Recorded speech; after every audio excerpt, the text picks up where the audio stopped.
Anong obserbasyon mo kay Pinyel nung first meet mo? Di ba pinakilala ko sa inyo? Wala ka man, wala ka mang napansin kakaiba? Sana ay marami ka pang matulungan, Kuya Kens.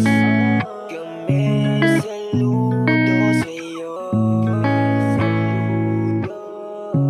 Kahit na ano pa mang pagsubukang dumating, kami ay naniniwala sa kakayahan mo.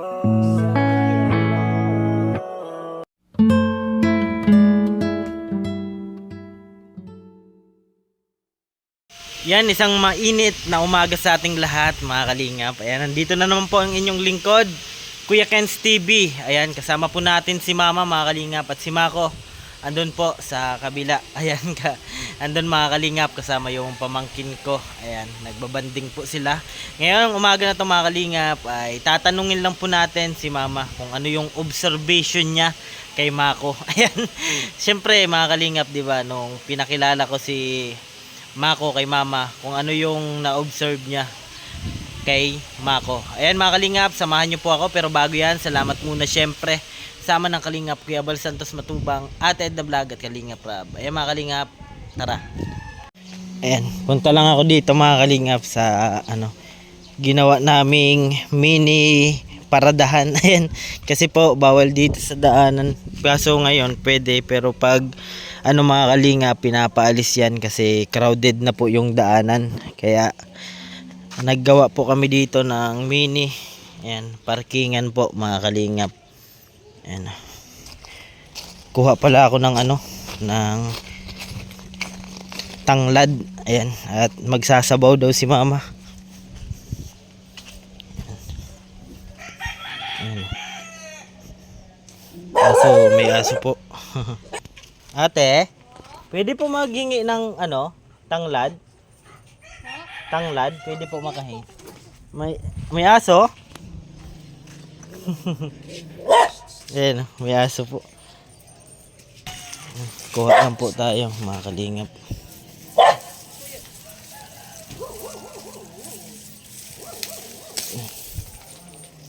Okay na ne. Salamat. Ayan. Magkuha po tayo ng tanlad mga kalingap, at mag-ano po si Mama. Ayan. Nilagang baboy. Ayan.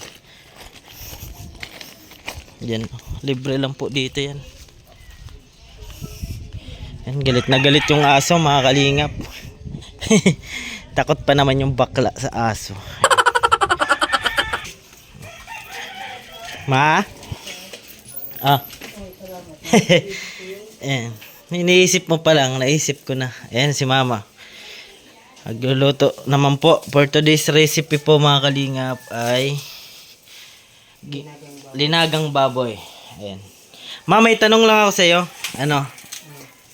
Anong obserbasyon mo kay Pinyel nung first meet mo? Di ba pinakilala ko sa inyo? Mabait. Mabait. Makakatiwalaan. Matulungin, masipag. Yan nga, ang sipag niya. Sipag. Oh, sobrang sipag po ni Mako.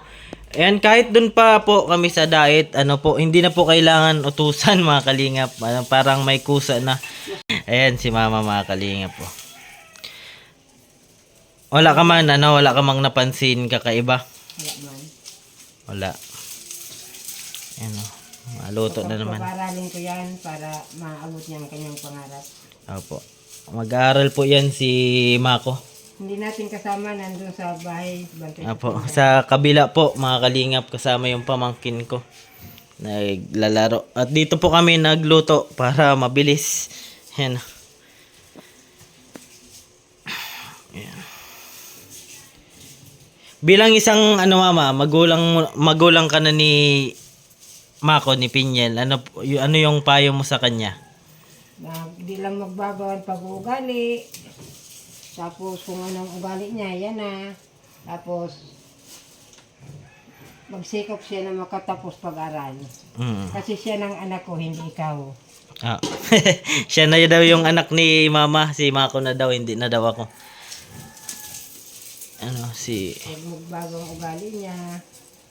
marunong makisama, saka matulungin Opo. sa bahay.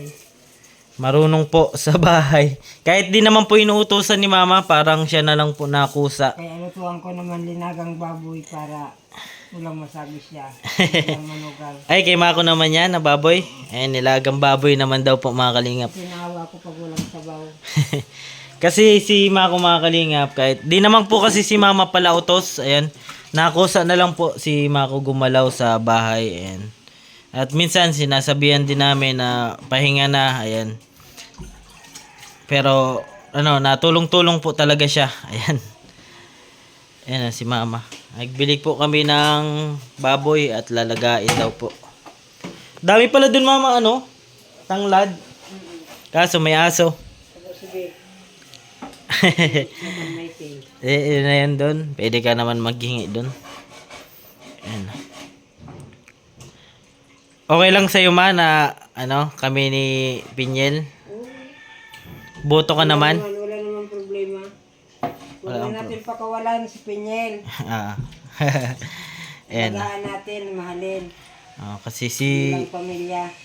Mako mga kalingap, sinabihan ni mama na simula po nung pinakilala ko na magulang na daw po ni Mako sila mama. Ayan. Mama. Nung ano, unang dating ni Mako sa bahay, ano yung ano mo?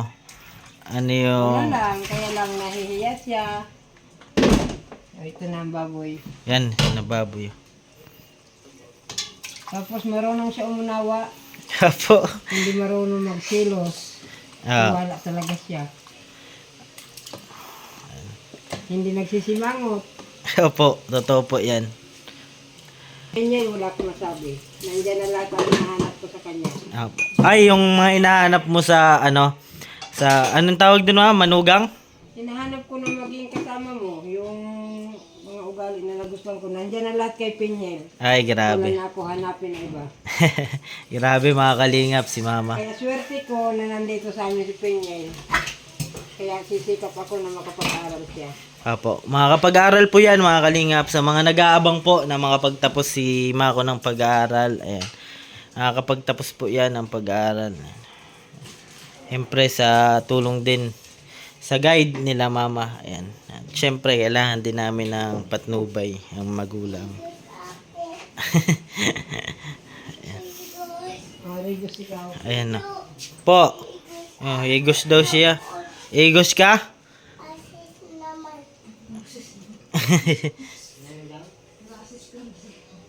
Rasis naman daw. Ayan na mga kalingap. Nasalang na po ni mama. Nilaga lang po yan.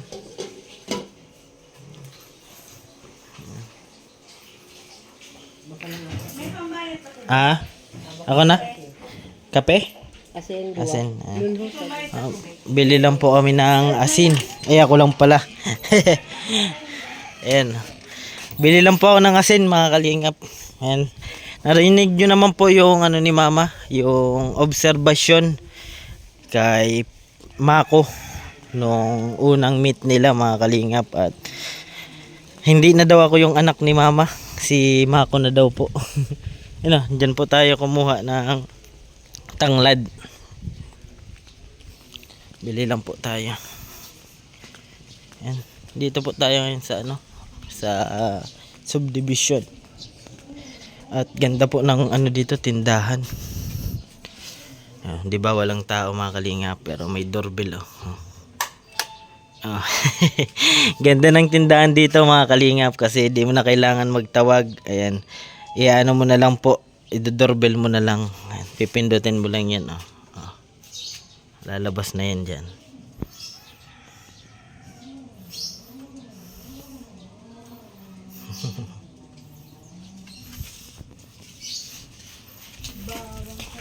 Ayan na mga kalingap. Nakabili na po tayo, di ba? High-tech yung tindahan dito mga kalingap kasi di mo na kailangan magtawag.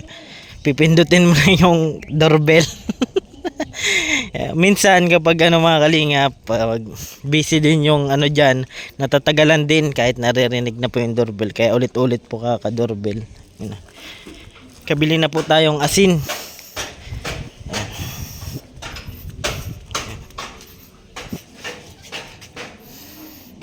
And mainit po mga kalingap, pero higop kami ng sabaw. Yun na. Di doorbell na pala ano? Social. Doorbell na po. Kasi na, peso sa atin. 5 yan. 5. Yun lang man, na-observe mo kay Pinyel. Mahal mo naman siya. Mahal na mahal ko, kaya dapat alagaan mo para habang buhay tayo magsama. Yan. Yan na si Mako. Oo. Nakakalingap. Yan po, hanggang dito na lang po muna ang aking update. Ayan, yan po yung mga kalingap, yung na-observe ni Mama kay Mako. Ayan po. Thank you so much po mga kalingap. Siyempre bago yan, salamat muna siyempre sa ama ng kalingap, Kuya Bal Santos Matubang, Ate Edna Vlog at Kalingap Rab. Ayan, sabi nga po ni Mama mga kalingap, alagaan natin si Pinyel. Ayan, siyempre makakaasa po kayo at makakapag-aral po yan si Mako. Yan. Lagi ko pong sinasabi, tumulong tayo sa iba kahit tayo kapusdingin tulad nila. Ayan po, keep safe and God bless sa ating lahat. Bye-bye po mga kalingap. Ayan o, sarap niyan. Sige, iyak mo lang ang bigat na nararamdaman.